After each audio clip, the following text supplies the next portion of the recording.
After I was robbed of $180,000, my savings and my wife's jewelry, my brother-in-law suddenly appeared with a new house in a prestigious neighborhood and a silver Audi. I was boiling with betrayal, while he was flaunting his success. But a week later, the phone rang. He was crying into the receiver. "What have you done? I hate you." My revenge was sweet and cold. Before we continue, please subscribe to the channel and write in the comments what time it is where you are now. I ran my fingers along the empty shelf inside the safe. The metal felt cold, smooth, no scratches, no marks where someone might have pried or forced their way in. Just an empty cavity where $180,000 in cash and my late wife's jewelry collection had been that morning before I left for my fishing trip. The safe door hung open behind me. I'd been standing there long enough that my coffee had gone cold on the desk. 3 hours, maybe 4. Time moves strangely when you realized your daughter and her husband had just stolen your retirement. Voices drifted from the kitchen. Lula's laugh, high and bright. Seth's lower rumble responding. They'd been living in the guest wing for a year now. Temporary, they'd said, just until they got back on their feet. I picked up the desk phone and dialed. "Phoenix Police Department. I'd like to report a theft." Detective Ramirez arrived within the hour. Mid-40s, tired eyes, the kind of cop who'd seen enough to know when a case would go nowhere. He examined the safe with professional efficiency, running his fingers over the lock mechanism the way I had. "Clean job," he said. "No scratches, no drill marks." He tested the combination, watching the tumblers align. "Works perfectly." He photographed the empty interior, then turned to me. "Mr. Butler, I need to ask, who has access to this safe?" "3 people. I kept my voice level. Myself, my daughter Lula, her husband Seth." Ramirez's expression didn't change, but I saw the small shift in his posture. He'd already drawn his conclusions. "The combination, is it written down anywhere? Stored digitally?" "No, memorized only." "When did you last change it?" 6 months ago." He nodded slowly, making notes. "What was taken?" "Cash. My retirement savings, $180,000, and my late wife's jewelry collection." The words came out matter-of-fact, clinical. 35 years as a financial advisor had taught me to separate emotion from information. Numbers were just numbers. The fact that these particular numbers represented everything I'd saved, everything I'd planned for, didn't change their value in a police report. "Without physical evidence of a break-in," Ramirez said carefully, "we're looking at someone who knew the code. You understand what that means." "I understand. I'll need to speak with your daughter and son-in-law." I walked to the study door and called down the hallway. "Lula, Seth, could you come here, please?" Seth appeared first, hovering near the doorway like he wasn't sure he was allowed to enter. His hands went into his pockets, then out again, then crossed over his chest. When Detective Ramirez introduced himself, Seth's eyes darted between us. "This is crazy!" His voice came out too loud, too emphatic. "Who would do this?" Lula rushed past him and wrapped her arms around me. "Dad, this is terrible. Who would do this?" The embrace felt performative. Her body was tense, not comforting. She pulled back quickly. Her eyes dried despite the shock in her voice. "We'll help you look for clues," she said. I noticed she hadn't asked what was stolen. As if she already knew, Ramirez questioned them both. Seth's story came out in a tumble. He'd been working late all week, got home after 10 most nights, hadn't seen anything unusual. His pitch climbed higher with each sentence. "Ray, buddy, we'll figure this out." He forced a smile. "We're family, right?" The word felt hollow. When Ramirez asked about the safe combination, Seth shifted his weight. "I mean, yeah, Ray gave it to me for emergencies, but I've never used it. Never needed to." Lula jumped in. "My father is the most honest person I know." She looked at Ramirez with something like accusation. "People take advantage of that." The detective took their statements, professional and detached. When he finished, he turned back to me. "I'll be honest with you. These cases are tough. Very tough.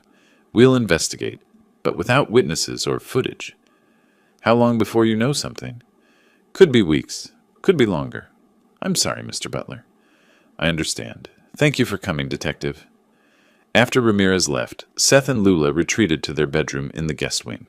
I heard their door close, heard the urgent murmur of their voices through the wall, though I couldn't make out words. I sat at my desk and opened my laptop, created a new document, typed timeline last 7 days at the top. 35 years as a financial advisor taught me one thing: numbers don't lie. People do. I'd spent decades tracking money trails, finding discrepancies in portfolios, uncovering fraud that clients thought they'd hidden perfectly. I knew how to read patterns in financial behavior that others missed. This was just another case, except this time it was personal. I began listing dates and events. Who was home when? Seth's supposed late nights at work. Lula's sudden shopping trips to cheer herself up.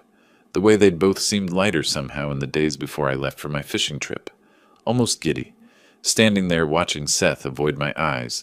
Watching Lula perform concern while checking her phone. I knew. The police couldn't help me. Fine. I'd spent my career building cases, connecting dots that seemed unrelated until you stepped back and saw the pattern. This was the same skill set. Different application. Something cold settled in my chest. Not rage. Not grief. Something methodical. I heard Seth and Lula's bedroom door open. Heard them moving around in the kitchen, voices careful and quiet. They thought the police visit had spooked them into safety. They thought I was just a defeated old man accepting his loss.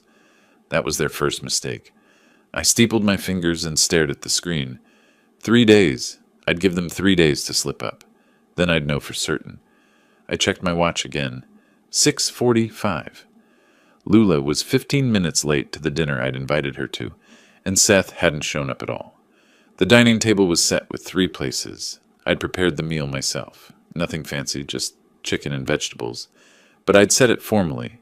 Cloth napkins, water glasses filled, the kind of setup that said this mattered. I heard footsteps on the porch, and then a knock. She lived here, but knocked now. The formality felt like distance, like we were strangers sharing space. "Sorry, Dad," Lula breezing in, not quite meeting my eyes. "Seth got caught up at the office. You know how IT projects are." Convenient. 3 days of me watching them, and now Seth was avoiding direct contact. We sat. Lula accepted food, but barely touched it, pushing vegetables around her plate. She kept checking her phone, screen glowing with each notification. "How's Seth handling everything?" I asked, keeping my tone light. "The stress?" "He's fine, Dad. We're fine." She set her fork down. "Actually, I'm glad it's just us. I wanted to tell you something exciting." The shift in her demeanor was immediate. The distracted energy focused into barely contained enthusiasm. "Seth and I are buying a house, our own place. We'll finally be independent." I let surprise register on my face. Mild, not suspicious. "A house? That's a big step. Where are you looking?" "North Scottsdale. Really nice neighborhood." North Scottsdale. Where houses started at $500,000 and climbed from there. I kept my expression neutral, congratulatory. "That's expensive territory. You must have found something special." "Oh, Seth's been smart with money. Saving. And his bonuses have been great this year."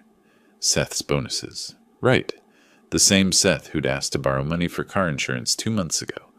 "I'm happy for you both," I said. "You deserve it." The lie came out smooth. Natural. The way I'd reassured anxious clients for decades that their portfolios were fine, even when they weren't. Lula's phone buzzed again. She glanced at it, then stood abruptly.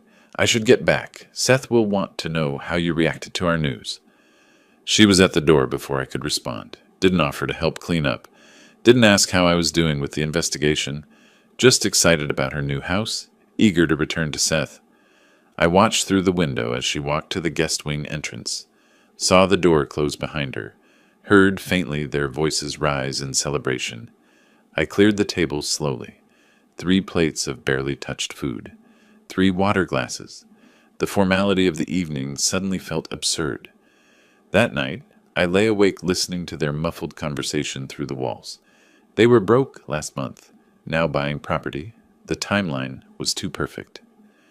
The next morning, I was checking the mailbox when Mr. Patterson approached, walking his terrier. 70-something, friendly, the kind of neighbor who noticed everything but meant no harm by it. "Morning, Ray. Beautiful day, isn't it?" "Morning, Patterson." "Say, I saw your son-in-law at the Audi dealership yesterday." He grinned. "That boy's doing well for himself." My pulse quickened, but I kept my expression mild. Oh, he was just looking around, I think. Looked serious to me. He was in that finance office forever, over on Scottsdale Road. I was dropping my car for service. Saw him through the window. Well, good for him. I forced a chuckle. Nice to see young folks getting ahead. Patterson continued on his walk. I stood there in my driveway, mail forgotten in my hand. Audi dealership, finance office. Yesterday. I got in my truck and drove. Scottsdale Audi sat gleaming in the late morning sun. Luxury vehicles arranged like jewelry in a display case. I parked and walked the lot first, scanning. Q7s, A8s, even an R-Route in the showroom window. Inside, the air conditioning hit like a wall. A salesman glanced up from his desk. Mid-30s, well-dressed, professionally friendly. I recognized him vaguely from service visits years ago when I'd had a leased A6. Mr. Butler, good to see you. His smile was automatic, but genuine. How's your truck running? Tom, right? I kept my tone casual, just a guy stopping by. Running fine, thanks. Actually, I saw my son-in-law here yesterday. Seth Davis. Thought I'd check what he bought. Wants to surprise my daughter. Tom's smile faltered slightly. Client privacy warring with politeness. But my approach had been disarming. Family checking on family. Nothing suspicious. Oh, your son-in-law. Yeah, Seth. Seth Davis, right? He relaxed. Just bought a Q7. Beautiful vehicle. Silver. Loaded. He's a lucky guy. He must have gotten good financing. Actually, he made a serious impression with that down payment. Tom leaned in, almost conspiratorial. 25,000 cash. Not many young guys can do that these days. 25,000 in cash. Financing the rest, but with that kind of down payment, banks were happy to work with him. I thanked Tom and left before my face could betray anything. Made it to my truck. Sat there with the engine off, staring at nothing. 3 days after $180,000 disappeared from my safe, Seth had walked into a dealership with $25,000 in cash. I drove home on autopilot, my mind calculating timelines, adding figures. When I turned onto my street, I saw it immediately. A silver Audi Q7 sat in my driveway. New. Gleaming. Their old Honda was gone. I parked on the street and sat there, engine ticking as it cooled. Stared at that $68,000 vehicle. Did the math, $25,000 down. The rest financed. Bought 3 days after the theft. Something clicked. Not rage, not shock. Something colder, sharper. I entered the house quietly. Heard Seth and Lula laughing in the guest wing, celebrating their new car, their new house, their new life built on my retirement savings. I went to my study and closed the door. Locked it. Opened my laptop and created a new document. Titled it Evidence. Listed everything. Audi Q7 purchase. 25,000 cash down payment. Timing. 3 days after theft. Seth's avoidance. Lula's dismissiveness. House purchase announcement. Their sudden wealth after months of being broke. For 35 years, I'd helped clients protect their assets from bad actors. Now, I realized with absolute clarity that I'd been living with two people who saw me as nothing more than an asset to exploit. I leaned back in my chair, fingers steepled. Through the wall, I heard their voices rise in another burst of laughter. I wouldn't confront them. Not yet. Let them feel safe. Let them buy their house. Drive their new car. Believe they'd gotten away with it. The bigger their dreams got, the harder they'd fall. I'd spent my career following money. This was just another trail. Except this time, I knew exactly where it led. Marcus Webb's office occupied the second floor of a building on Main Street, above a coffee shop that filled the stairwell with the smell of burnt espresso. I climbed the stairs at exactly 9 in the morning, a week after I'd watched Seth drive away in his new Audi. The office was functional, diplomas on the walls, stacks of case files on a credenza, 2 client chairs facing a desk covered in yellow legal pads. Webb looked up when his assistant showed me in, mid-50s, gray at the temples, reading glasses perched on his nose. Mr. Butler. He stood, extended his hand. Firm grip, professional. Have a seat. I placed my manila folder on his desk. Inside, my handwritten timeline, printed bank statements showing the theft date, photographs I'd taken of the Audi in my driveway. Webb opened it, scanned the contents without expression. You've been thorough, he said. 35 years as a financial advisor teaches you to document everything. He read for another minute, then looked up. Mr. Butler, I've reviewed your notes. You've got timeline, opportunity, and suspicious behavior. What you don't have is proof that would satisfy a prosecutor. I don't want to prosecute them. I kept my voice level. The police made it clear that's not viable. What I want is information. Complete financial information. Webb set down the folder. Public records are accessible for legitimate purposes. Mortgage applications, property transfers, tax liens, all public information. I can obtain these legally. How quickly? 3 to 5 days, depending on what I find. He slid a document across the desk. My rate is $3.50 an hour. For what you're asking, I'll need a retainer of $3,500. That covers about 10 hours of work, maybe more if I hit complications. I pulled out my checkbook, wrote the amount without hesitation. Money wasn't the issue. Getting the truth was. Webb took the check, made a note on his legal pad. What exactly are you hoping to find? I want to know where a $65,000 a year IT manager got $70,000 in cash. I leaned forward, because the timing suggests he got it from my safe. Understanding something and proving it are different standards. Webb's expression didn't change. But I'll get you the documentation. What you do with it is your decision. I drove home and spent the next 4 days performing, playing the defeated father, the man who'd accepted his loss and moved on. The first day I mentioned to Lula that I was closing the police report. They're not finding anything. She'd looked relieved. That's probably smart, Dad. Don't torture yourself over it. The second day, Seth asked about moving forward. I sighed, kept my voice tired. What choice do I have? The money's gone.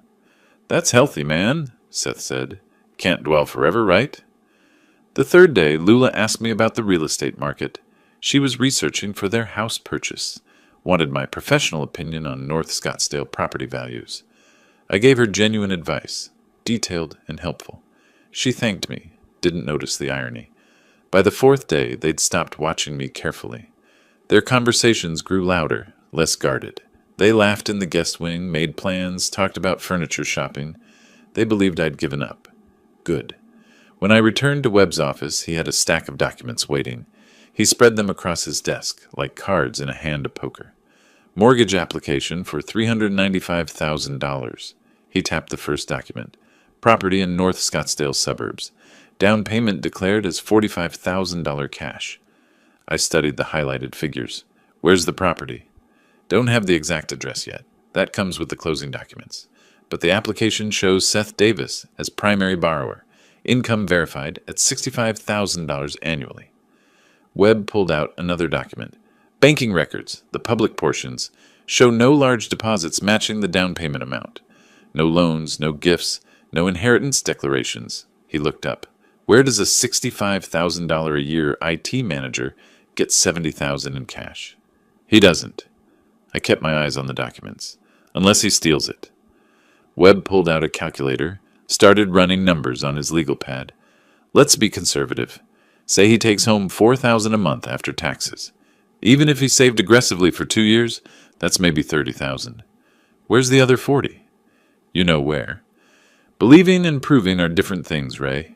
He set down his pen. The timeline aligns. The amounts are suspicious. But without a confession or a witness, the police won't touch this. Then I need to find another way. Webb leaned back in his chair, studying me. If the law can't punish them, maybe the law can give me tools to do it myself. What options exist for someone who wanted to make their life difficult? That's an interesting question. Webb's expression didn't change. I'd need to think about it. 2 days later, I sat in a different office across town. Business park, sterile lighting, name on the door. Diana Torres, forensic accountant. Webb had recommended her. Former IRS auditor, he'd said. Knows how to find money trails. Torres was direct. No small talk. No pleasantries. Marcus sent over the basics. Let me see your timeline. I handed her the spreadsheet I'd created. She studied it for 30 seconds, then turned to her laptop. Her fingers moved quickly across the keyboard, pulling up what looked like a projection program. Look at this. She turned the screen toward me. My timeline appeared as a visual graph. Dates aligned like dominoes falling. February 15th, you're robbed. February 18th, he makes a $25,000 cash down payment on an Audi. February 25th, he applies for a mortgage with $45,000 cash down. $70,000 in 10 days, I said. The IRS looks for patterns like this. Torres highlighted the cash payments in red. Structured transactions designed to avoid reporting requirements. If someone flagged this to them, they'd want answers about income sources. I filed that information away carefully. Not yet, but useful. For your purposes, Mr. Butler, you already have your answer. Torres closed the laptop. The math doesn't lie. He had no legitimate source for this cash. The timing is too perfect. But proving it to a criminal standard, that's different. You'd need a confession or a witness. Can you document all of this in a report? $1,200. Everything cross-referenced, timeline verified, discrepancies highlighted. Do it. That evening, I sat in my study with both reports spread across my desk. Webb's property research, Torres's forensic analysis. Together, they told a complete story. Seth and Lula had stolen $180,000 from my safe. They'd used $25,000 for an Audi down payment. They'd used $45,000 for a house down payment. The rest, over $100,000, was likely hidden somewhere, maybe in their new house, maybe in accounts I couldn't access yet. I had motive, I had opportunity, I had a timeline that aligned perfectly. What I didn't have was proof that would satisfy a criminal court. But I wasn't planning to go to criminal court. I opened my laptop and created a new document. Evidence, February-March 2025. I organized it into sections. Timeline, financial discrepancies, behavioral patterns, public records. I printed 2 copies. One went into my new safe. Different model, different location, combination only I knew. The other went into a folder I'd take to my bank's safe deposit box tomorrow. Through the wall, I heard Seth and Lula laughing. Music playing. They were celebrating something, probably another step closer to their move. Let them celebrate. Let them pack their boxes and plan their furniture arrangements. Let them think they'd won. I'd spent 3.5 decades helping people build financial security. Now I was using those exact same skills to dismantle the lives of 2 people who'd seen me as nothing more than an asset to exploit. I closed the laptop and turned off the desk lamp. The room went dark except for the glow of streetlight through the window. They thought this was over. They thought they'd gotten away with it. They were wrong. Through the hallway, I could see Seth carrying another box past the guest wing entrance. "Kitchen," the label read in Lula's handwriting. She followed with a smaller box, laughing at something he'd said about their new dishwasher. I sat in my living room armchair, coffee cup in hand, watching them pack. 2 weeks until the move. The house closing was finalized. 8847 Pinnacle Peak Road. I'd known the address for days, filed it away with everything else. Tonight was their farewell dinner. Lula's idea, supposedly to end things on good terms. I'd agreed, of course. Played the gracious father, the man who'd moved on. At 6:30, I finished setting the table. Good dishes, cloth napkins, wine glasses, 3 steaks on the outdoor grill, potatoes roasting in the oven. I'd put effort into this meal, though neither of them would notice or appreciate it. Lula arrived first, carrying a wine bottle. $12 label, thoughtless. "Dad, this smells amazing. You didn't have to go to so much trouble." "No trouble." I gestured to the table. "Last dinner together. Wanted it to be nice." She sat in her usual chair, placed the cheap wine on the table like it was a gift. "You're handling everything okay, right? With us leaving?" "I'm proud of you both." The lie came out smooth. "Buying your first home is a big achievement." Seth arrived 10 minutes late, face flushed, eyes already glazed. He'd been drinking in the guest wing before coming over. "Hey, Ray! Man, it smells great in here." He sat heavily, immediately reaching for the wine bottle, poured himself a full glass without offering to pour for anyone else. I served the steaks. Lula talked continuously about the house. Amazing natural light, safe neighborhood, perfect pool for entertaining.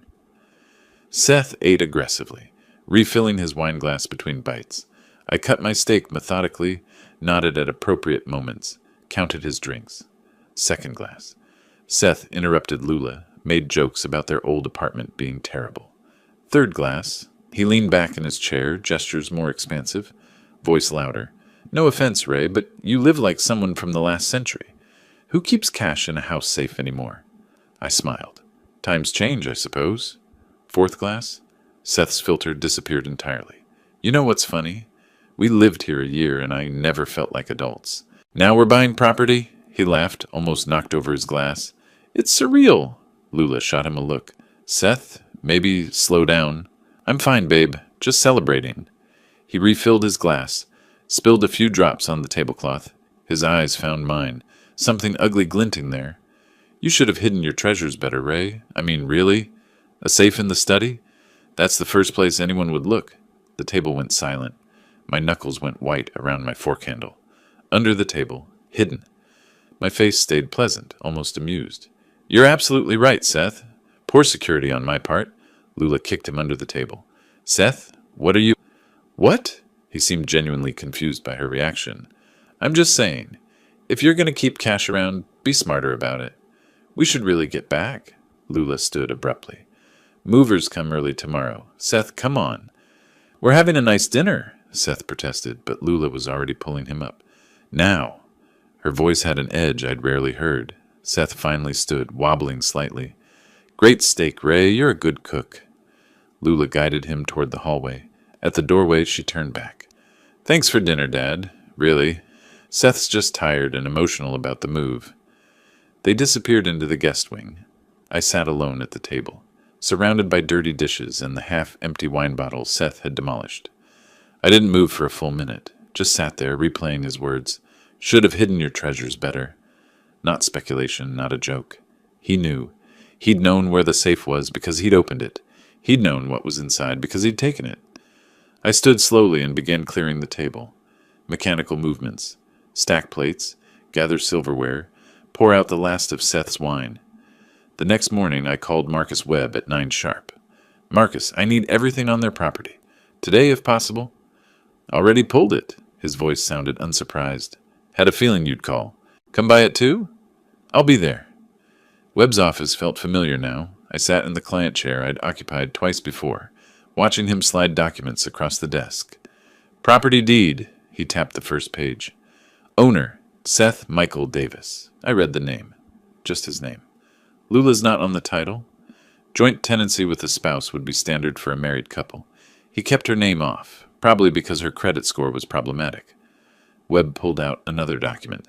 Wells Fargo holds the mortgage, $395,000 at 6.5% interest. I studied the deed, making notes. Single owner, single point of failure. Marcus, tell me about Arizona's tax lien system. Webb's eyebrows rose slightly, but he turned to his computer. The state sells tax lien certificates for unpaid property taxes. Legal, public process. Anyone can buy them at auction. What does the buyer get? The right to collect the debt plus interest. 16% annually in Arizona. He typed something, pulled up a website. If the debt remains unpaid after proper notification, the lien holder can foreclose. Does Seth have any tax debts? Webb typed into the county database. Turned the screen toward me. Davis, Seth M. outstanding balance, $8,247.16. Tax years 2022 and 2023, never fully resolved. $8,000, a tiny debt, barely worth the county's effort to pursue. To me, it was a hook buried in Seth's jaw. Can anyone buy these liens? I asked. At public auction, yes. Sometimes directly from the county for outstanding debts. Webb was watching me carefully now. Why? What would happen if I bought Seth's tax lien? You'd own his debt. He'd owe you, not the state. If he doesn't pay within the legal time frame, you could force sale of assets. Webb paused. Including the house. I leaned back in my chair. The pieces were aligning. Seth had stolen my money, bought a house with it, put the title in his name only, and he owed a debt that I could purchase legally. This is a long game, Ray. Webb's voice held a warning. Not immediate revenge. 6 months minimum before you could foreclose. Probably longer. I've got time. I met his eyes. And patience. I'll be clear. I'm advising you on legal options. What you choose to do with those options is your decision. He made a note on his legal pad. This is aggressive, but it's legal. Then I need you to set it up. I stood. Quietly. Through a shell company if necessary. Seth shouldn't know I own his debt until I'm ready for him to know. That can be arranged. The next morning I woke to the rumble of a moving truck at 6. I made coffee and stood at my living room window in my pajamas, watching. The truck filled my driveway. 2 movers carried out furniture, couch, bed frame, boxes stacked high. Seth directed them, pointing and gesturing. Lula checked items off on a clipboard. Neither of them looked at the main house, too busy with their new life to spare a thought for the old man they'd left behind. I watched for 20 minutes. When they finished loading, Seth climbed into the moving truck.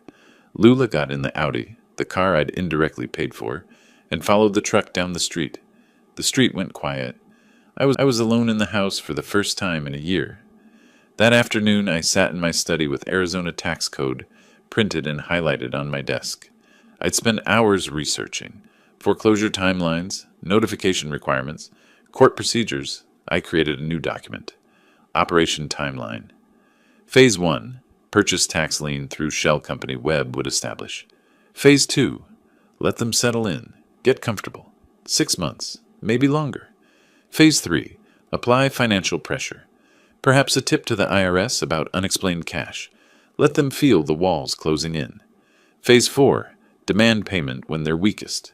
When they can't pay, move to foreclosure. Phase 5. Take the house. Sell it at auction. Watch everything they built crumble. I leaned back in my chair, studying the timeline. Not about recovering my money. I'd accepted that was gone. This was about justice. About making them understand that stealing from someone they'd underestimated had consequences. Through the window, I could see their empty parking spot. The guest wing sat silent, door closed. Let them celebrate in their new house. Let them swim in their pool and host parties and feel like they'd gotten away with it. The foreclosure notice would taste sweeter when they were comfortable. The GPS announced my arrival as I turned onto Pinnacle Peak Road. The neighborhood transformed with each block. Houses growing larger, lawns more manicured, driveways wider. This was North Scottsdale wealth, the kind that announced itself in Spanish tile roofs and 3-car garages. 8847 sat at the end of a cul-de-sac. Spanish colonial style, cream stucco with terracotta tiles, circular driveway wrapping around a fountain feature. Seth's silver Audi gleamed in the afternoon sun. Next to it, a Honda CR-V I didn't recognize. New. Another purchase. I parked on the street, 3 houses down. Sat for a moment studying the property. Pool visible through the side gate. Outdoor furniture already arranged on the patio. Desert landscaping professionally maintained. They'd been here less than 2 weeks and had already spent thousands more. The housewarming gift sat in my passenger seat. Expensive wine and gourmet basket. $150 total. Appropriate gesture. Perfect prop. I walked up the stamped concrete path and rang the bell. Modern video doorbell. I smiled at the camera. Lula opened the door within seconds. Her expression cycled through surprise, confusion, then forced politeness. Dad, this is unexpected. I held up the gift basket. Thought I'd check out the new place. Congratulations again. She stood in the doorway, not immediately inviting me in. Seth appeared behind her, hand on her shoulder. His face showed the same guarded surprise. Ray, hey, didn't expect to see you. Should I have called first? I kept my tone light. Can come back another time. Social convention trapped them. Lula stepped aside. No, come in. The interior matched the exterior's promise. Vaulted ceilings, tile floors, a living room furnished with leather furniture that looked expensive. I touched the sofa as we passed. Good quality. Thanks, Lula said, her voice tight. Let me show you around. The kitchen stopped me. Wolf range, sub-zero refrigerator, granite counters stretching forever. I ran my hand along the cool stone. These appliances must have cost a fortune. We upgraded a few things. Seth's voice came from behind me. Worth the investment. I made appropriate sounds of approval while mentally calculating. $15,000 in appliances alone. $20,000 in furniture. The numbers added up in my head like they always did. Lula led me through sliding glass doors to the backyard. The pool stretched out before us, heated pump humming quietly. Outdoor kitchen, lounge chairs, string lights waiting for evening. This is impressive, I said. Really impressive. Seth gestured to the lounge chairs. Want to sit? We sat. Lula disappeared inside and returned with drinks. Water for herself, beers for us. Seth drank his quickly. already reaching for a second from the cooler beside the outdoor kitchen. "How are the neighbors?" I asked. "Everyone friendly?" "Haven't met many yet," Seth said. "Been busy settling in." "And work's going well?" "Must be, to afford all this." Seth leaned back, beer in hand. "Yeah, actually got promoted to senior manager last month. Things are good." The lie came easily to him. I knew his salary. No promotion, just theft. "That's great," I said. "Really great." The doorbell chimed. Smart home system announced, "Someone's at the front door." Seth stood quickly. "That's probably Mike and Sarah. We've got people coming over." I stood too. "I should go. Don't want to intrude on your party." "You don't have to rush off." Lula's relief betrayed her words. "No, really. You enjoy yourselves." I followed Seth to the front door.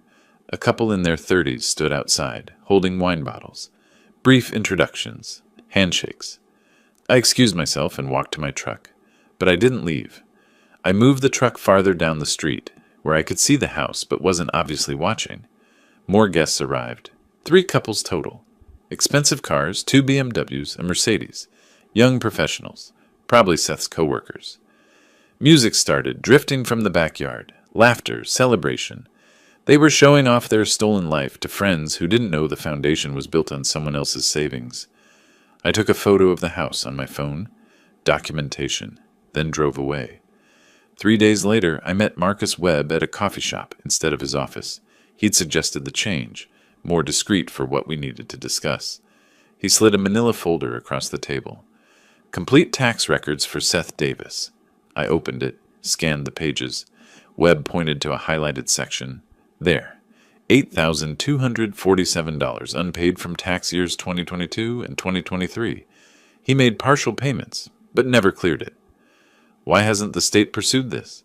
Too small for aggressive collection. Webb showed me his calculator. Current total with penalties. $9,180. And they'll sell this debt to anyone who wants it. Arizona's investor-friendly that way. 16% annual interest. I studied the numbers.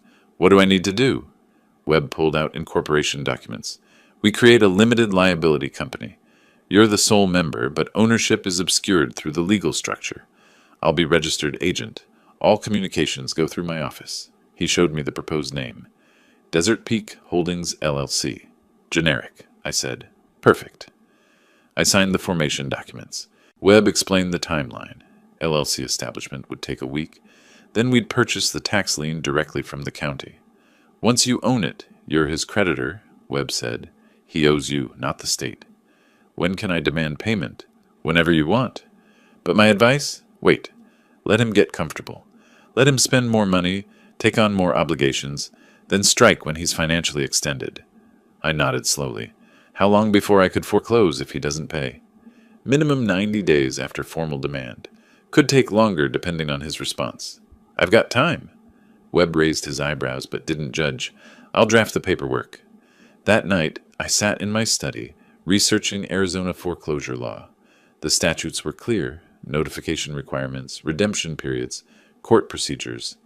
I created a flowchart: acquisition, waiting period, demand, default, foreclosure, added estimated dates, foreclosure possible by late August. The following weekend, I drove past their house again. Friday evening, another party in progress. Pool lit up like a stage. At least 12 people visible. Music loud enough to hear from the street. Every party was borrowed time. Every toast made with my money. I didn't stop, just observed while driving past, then continued home. Tuesday morning, Webb called. "It's done. Desert Peak Holdings now owns Seth's tax lien." "How much total?" $9,180. The lien certificate has been recorded with the county. "When does Seth find out?" "When we want him to, or when he tries to refinance or sell. The lien is public record, but most people don't check unless they have a reason." I thanked Webb and hung up, walked to my study and pulled out the folder I'd labeled Phase 1 complete, filed the tax lien certificate inside, then opened a new folder. Phase 2 pressure. I sat at my desk and began typing the next steps. Not rushing, not celebrating, just moving forward with the same methodical precision I'd used my entire career. They thought they'd gotten away with it. They thought their new house and their parties and their expensive furniture meant they'd won. They were wrong. Phase 1 was complete. Phase 2 was about to begin, and I had all the patience in the world. The IRS website filled my laptop screen. Form 3949A Information Referral. The form citizens could use to report suspected tax fraud. Anonymous. Legal. Untraceable. I filled in the fields carefully. Tuesday morning, coffee beside me, sun streaming through the study window. Taxpayer name, Seth Michael Davis. Address, 8847 Pinnacle Peak Road, Scottsdale, Arizona. Tax year, 2025. Description, I type precisely, just facts. Taxpayer made cash payments totaling $70,000 in February 2025. Vehicle down payment, $25,000. Real estate down payment, $45,000. Known salary, $65,000 annually. No explanation for cash source. Possible unreported income. No identifying information about the reporter. That's what anonymous meant. I clicked submit. A confirmation page appeared with a reference number.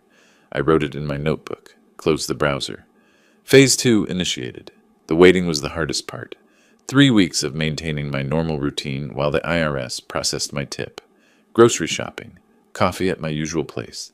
Reading. No contact with Seth or Lula. Weekly calls to Webb.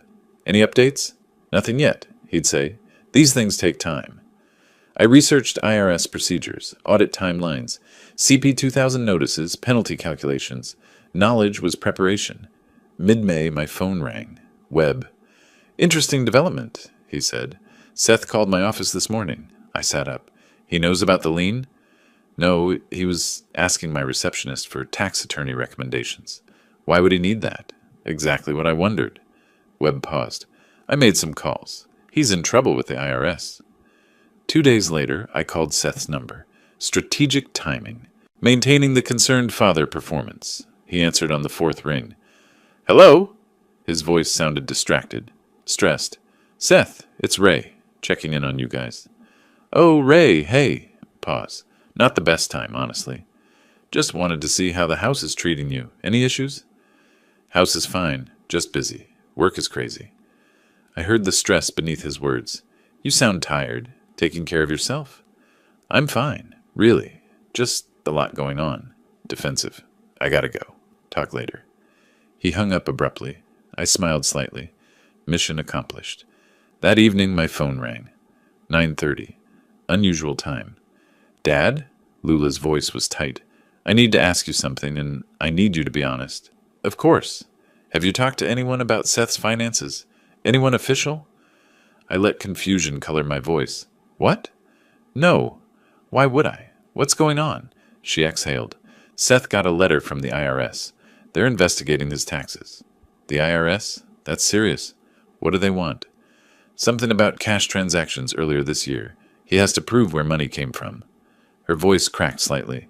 He hired an attorney. $5,000 just for the retainer. $5,000? That's steep. We can manage. It's just unexpected. She paused. Seth thinks someone reported him. Said it's too specific to be random. Why would anyone report him? That's what I said, but he's paranoid now. I kept my voice sympathetic. These audits happen randomly sometimes. IRS uses algorithms. Maybe. She didn't sound convinced. I should go. Thanks, Dad. The next morning, I drove to Webb's office. He already had coffee ready. Figured you'd come in after Lula's call. How did you... I monitor these things for you. He showed me his calculator. 5,000 retainer plus hourly rates. Richard Hammond charges $300 an hour. Seth's looking at 8 to 10,000 minimum. And the tax bill itself? 70,000 unreported income. Assuming his bracket, roughly 15,000 owed plus penalties. Webb tapped his pen. Total financial hit around $25,000. And he still doesn't know about the tax lien? Not yet. I deliberately didn't contact them for 2 weeks. Let them deal with the IRS without my concerned calls. I spent the time researching foreclosure procedures, property law, eviction processes, created a timeline. June 15th, demand letter. July 15th, default if unpaid. August 1st, file foreclosure. Everything legal, everything documented. 2 weeks later, I called Seth's number again. Lula answered instead. Dad? In the background, Seth's voice, raised and angry. Is this a bad time? Yes, sorry, we're in the middle of something. Everything okay with the IRS situation? She laughed bitterly. No. Seth's attorney says we might owe $20,000. 20,000. That's substantial. Tell me about it. And Seth's being impossible. We're fighting constantly. I'm sorry. That's stressful. I have to go. She hung up without goodbye. Webb called that afternoon with intelligence from his tax attorney contacts. The IRS had completed its assessment. $18,500 total. Taxes, penalties, interest. Seth had 30 days to pay or set up a payment plan. Payment plan minimum is $1,500 a month, Webb said, on top of his $2,800 mortgage. Can he afford $4,300 monthly? No, I said. He can't. Webb's contacts also reported Seth had applied for personal loans at 3 banks, all denied. Debt-to-income ratio too high. He was inquiring about selling the Audi, but still owed $47,000 while the car was worth $43,000. Underwater by $4,000. He's out of options, Webb said. No liquidity, no credit, no assets to sell. Late May, my phone rang. Evening, Lula, crying. Lula, what's wrong? Everything. The word came through tears. Everything's wrong. Talk to me. What happened? Seth finally told me the truth. About the money, she sobbed. He said he'd done something he shouldn't have. My heart raced, but my voice stayed steady. What did he do? He won't give me details, but I think he stole money, or took it illegally somehow. From whom? Long pause. I don't know. He won't say. But now it's catching up and we can't pay these bills. Have you asked him directly if he stole money? He says he borrowed something without permission, planning to pay it back. That's called theft, Lula. I didn't know. Defensive. I swear I didn't know when we bought the house.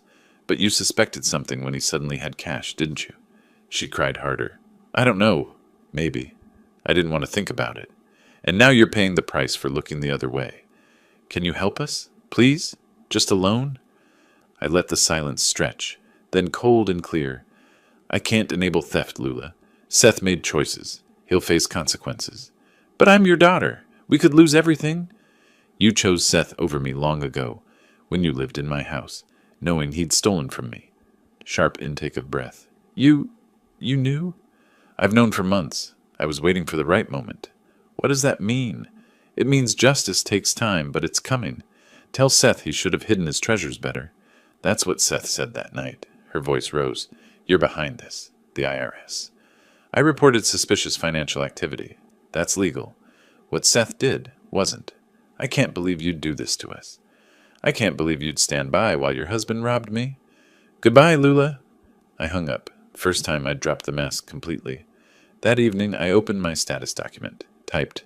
Phase 2. Complete. Mask dropped. They know.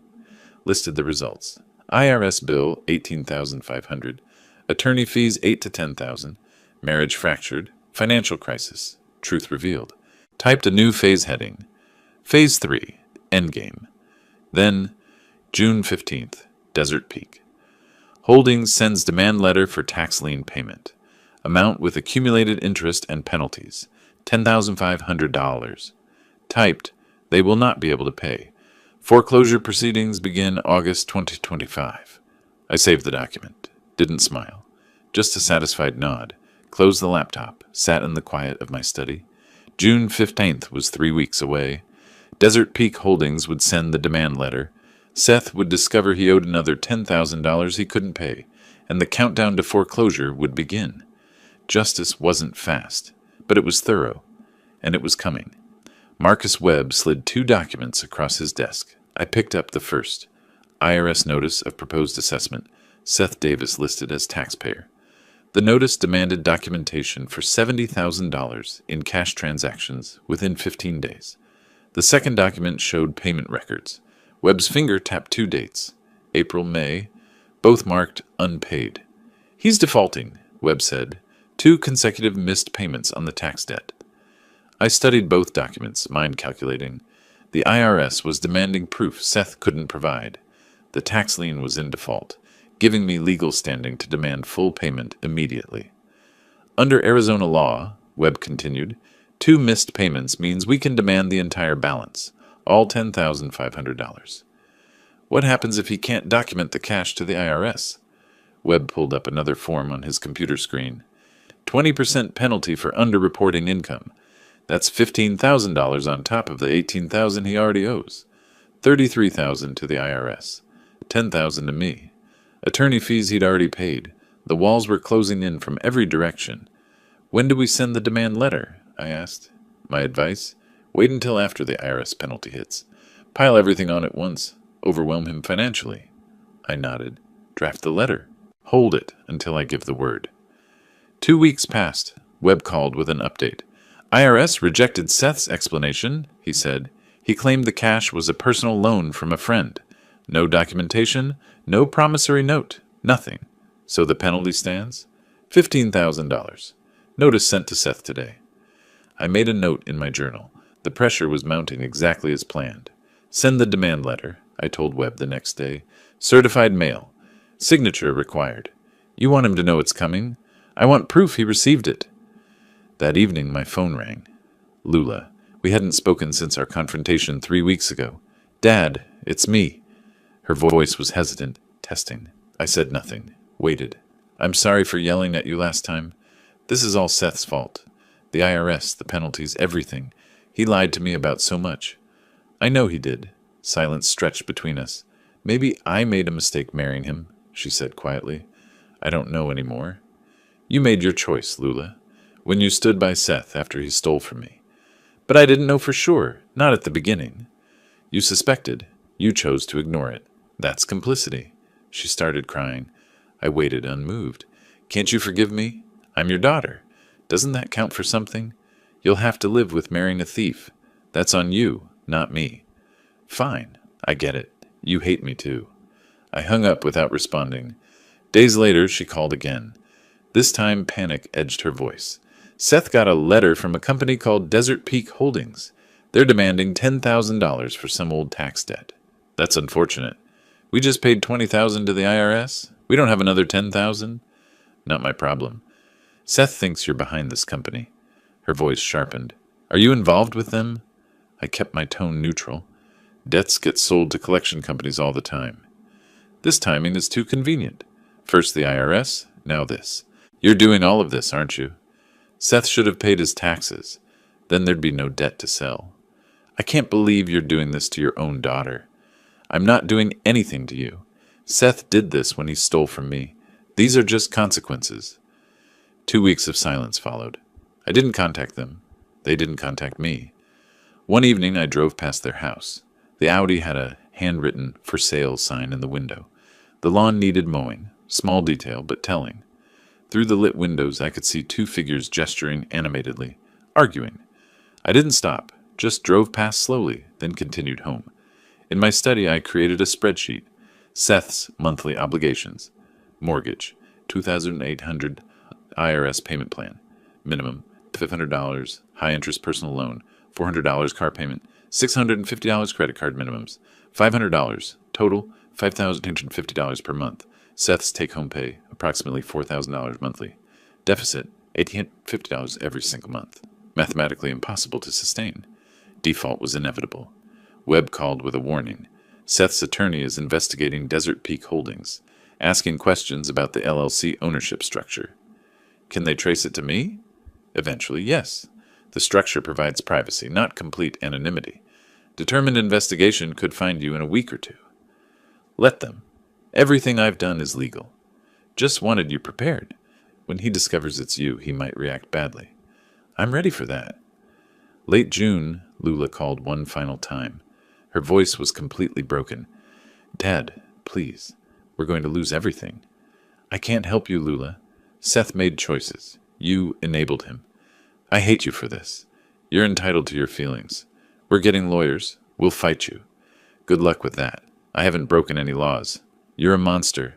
No, Seth destroyed you when he stole from me. I'm just delivering consequences. I hung up and immediately blocked her number. That night, I updated my tracking document. Phase 1, tax lien acquisition. Phase 2, IRS pressure. Phase 3, demand letter sent. Next milestone, July 25th, tax lien payment deadline. Anticipated outcome, Default. Foreclosure filing in August. I added a final note. Seth attempting to sell Audi. Current value approximately $43,000. Owes $47,000. Net proceeds, 0. Insufficient to cover any debts.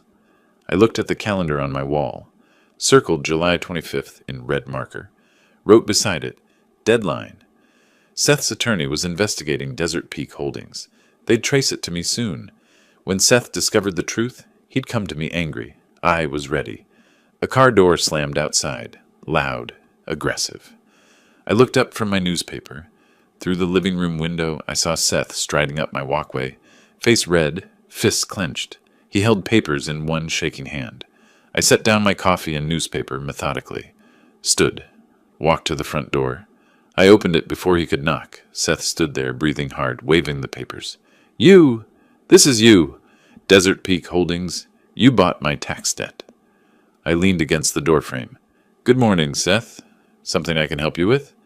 Don't play dumb. He stepped closer. You're trying to steal our house. This is harassment. I bought a debt at a public sale. Completely legal investment. You reported me to the IRS? You've been sabotaging me from the start. I reported suspicious financial activity. That's every citizen's right. He tried to push past me into the house. I didn't move aside. You're not coming in. Say what you came to say from there. This is revenge, his voice cracked. For whatever you think happened. For that $180,000 you stole from my safe? That whatever? He froze. First time I'd said it directly to him, he recovered quickly. You can't prove that. Then explain where you got $70,000 cash in February. Legally. Down the street, Mr. Patterson walked his dog, slowing to watch. Seth noticed, lowered his voice. Can we talk inside? No. Say what you came to say and leave. I'll sue you. My attorney says this is targeted harassment. Sue me for what? Buying debt legally? Reporting tax fraud to proper authorities? I can't pay $10,000. You know I can't. The IRS took everything. You found $70,000 to steal. Find $10,000 to pay your debt. I don't have it. Not my problem. You have until July 25th. And if I don't pay, I foreclose on your house. The law gives me that right. His anger cracked into desperation. I'll pay you back. The money I took. All of it. I'll get a loan. Your credit's destroyed. No one will lend to you. Then I'll sell the house. Just give me time. July 25th at 5 p.m. Pay in full or face foreclosure. Fine. He backed toward his car. You want war? I'll give you war. This isn't war, Seth. This is justice. He got in his car and peeled out, tires squealing. I waved to Mr. Patterson, then went inside and called Webb. Seth was just here. He figured out Desert Peak Holdings is mine. How bad was it? He threatened lawsuits. Said his attorney told him it's harassment. His attorney will tell him the truth soon enough. Everything you did is legal. Webb paused. Want me to get a restraining order? No. Let him thrash around. Over the next days, Webb reported Seth's countermoves. He hired a private investigator, David Reeves, $2,000 retainer. To investigate what? You. For harassment, stalking, conspiracy. Waste of money. There's nothing to find. That's what I told him.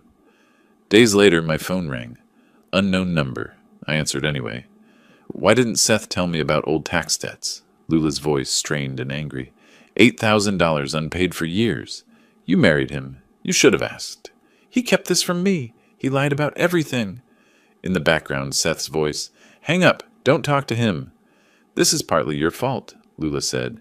You're pushing us to this. I'm collecting a debt. Seth created it. Seth grabbed the phone. Stop calling her. Click. I noted complete breakdown between them. Webb called with another update. Seth consulted a litigation attorney, Kevin Morrison, wanted to sue you for intentional infliction of emotional distress. And Morrison told him he has no case. Everything you did was legal. Advised him to pay the debt or negotiate. How much did that consultation cost? $500. More money Seth didn't have. I drove past their house again. The Audi was gone. The house was dark, despite being evening. A for sale sign stood in the yard.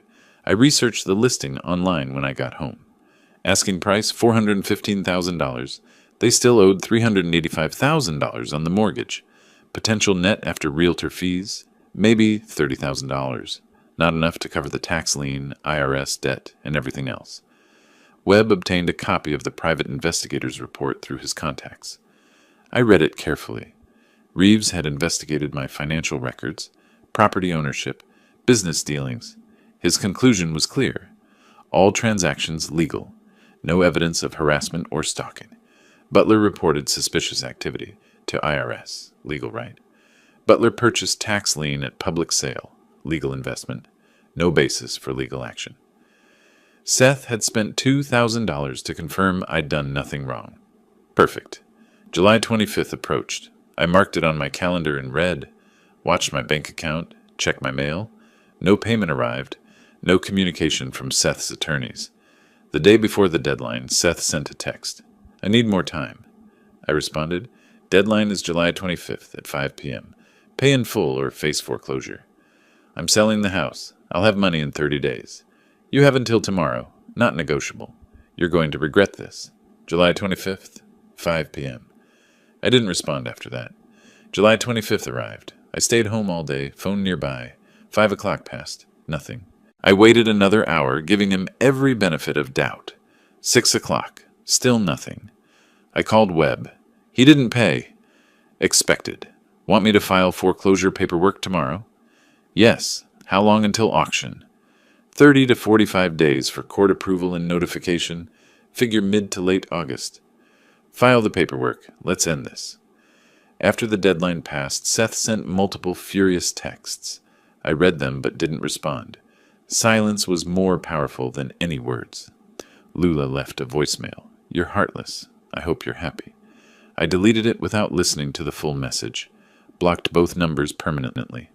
That evening, I updated my tracking document. Phase 3, complete. Phase 4, foreclosure, August. I added notes on Seth's wasted spending. Private investigator, $2,000 attorney consultation, $500 total, spent fighting me, $2,500, result, 0.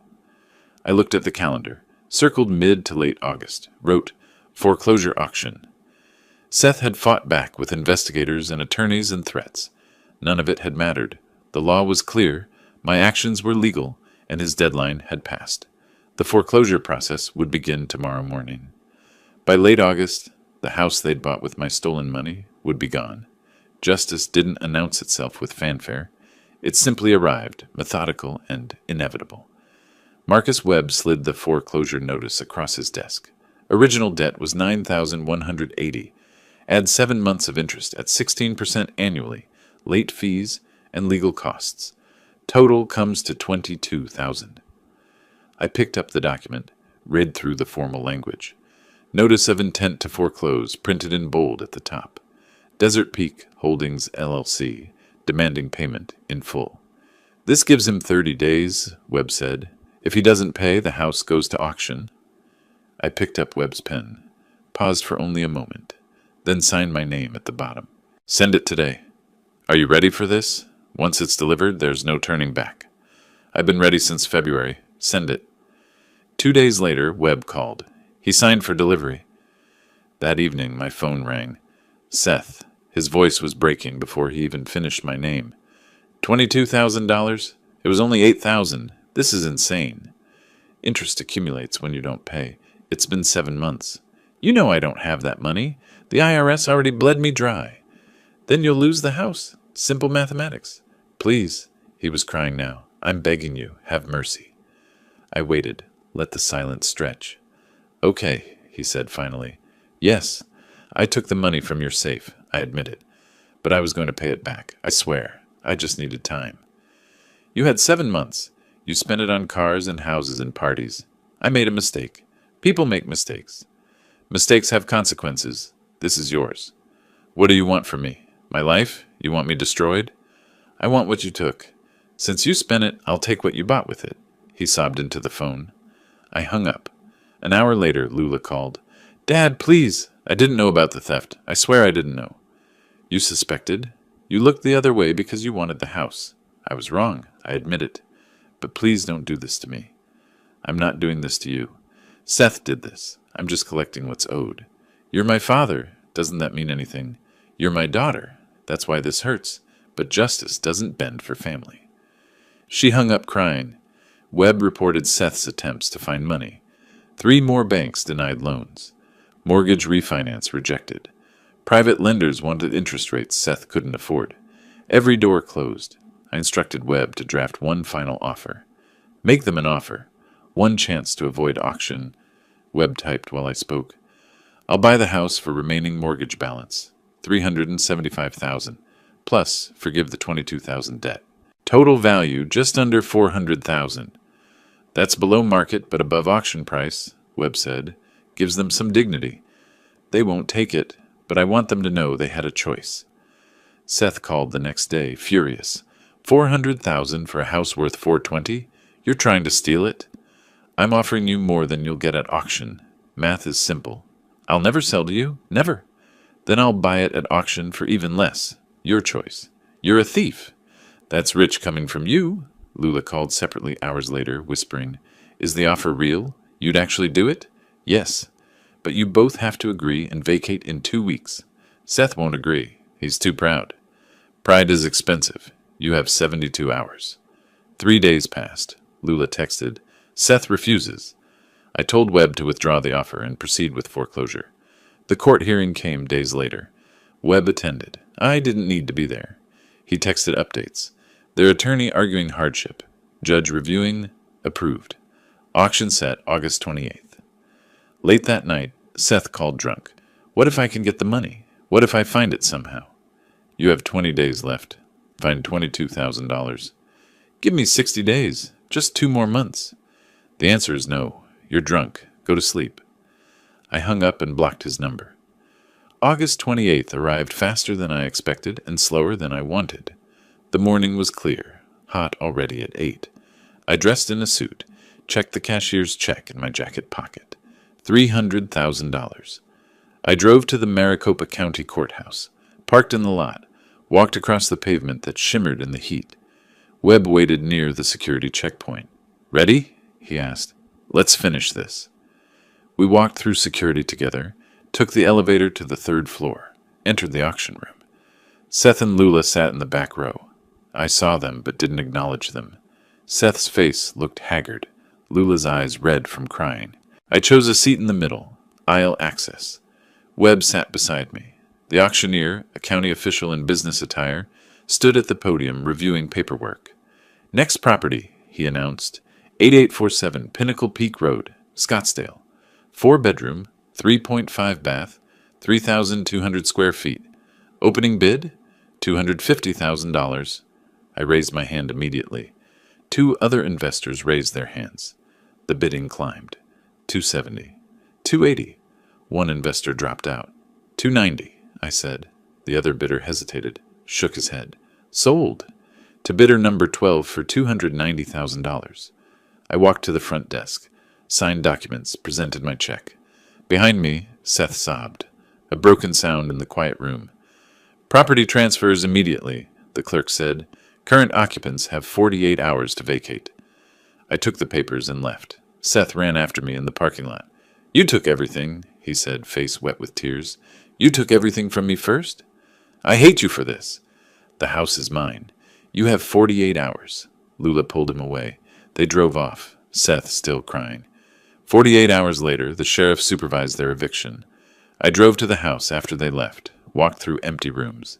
The furniture remained, all bought with my money. I listed it for $420,000. A young family bought it 3 weeks later. In my study, I created the final accounting. Stolen $230,000. Recovered after costs, $115,000.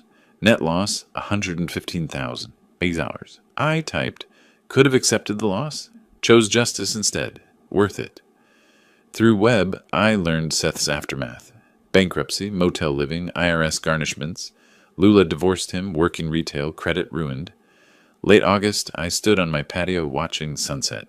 6 months from theft to resolution. I hadn't recovered everything, but they'd lost everything they built with my money. Justice doesn't require joy, just completion. The sun disappeared. I walked inside, closing the door behind me. It was finished. If you like this story, please like this video, subscribe to the channel, and share your impressions of this story in the comments. To listen to the next story, click on the box on the left. Thank you for watching.